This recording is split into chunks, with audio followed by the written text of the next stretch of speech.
Hari ini, Rabu 1 Juli 2020, kita mendengarkan dari Injil Matius bab 8 ayat 28 sampai 34. Ayat 28 mengatakan, setibanya di seberang, yaitu di daerah orang Gadara, datanglah dari pekuburan 2 orang yang kerasukan setan menemui Yesus. Mereka sangat berbahaya, sehingga tidak seorang pun yang berani melalui jalan itu. Kita akan membaca Katekismus Gereja Katolik tentang kejatuhan malaikat dalam nomor 391. Jatuhnya para malaikat. Di balik keputusan nenek moyang kita untuk membangkang, terdengar satu suara penggoda yang bertentangan dengan Allah, yang memasukkan mereka ke dalam maut karena iri hati.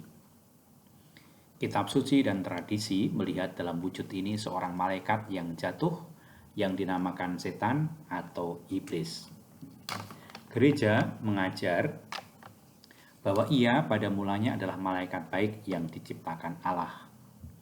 Setan dan roh-roh jahat lain menurut kodrat memang diciptakan baik oleh Allah, tetapi mereka menjadi jahat karena kesalahan sendiri.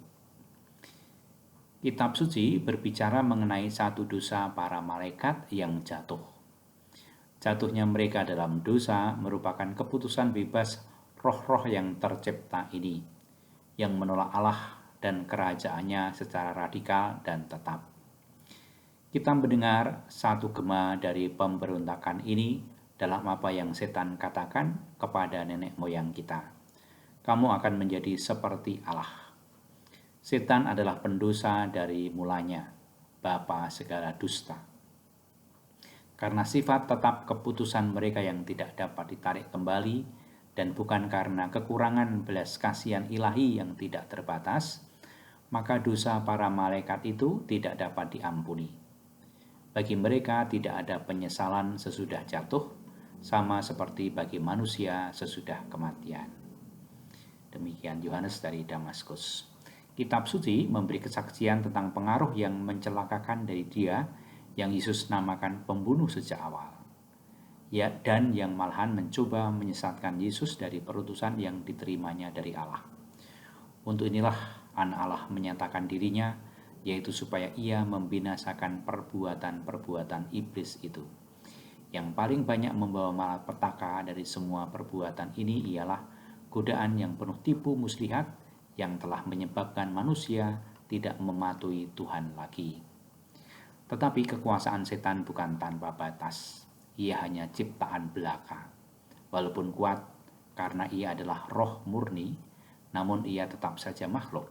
Ia tidak dapat menghindarkan pembangunan kerajaan Allah.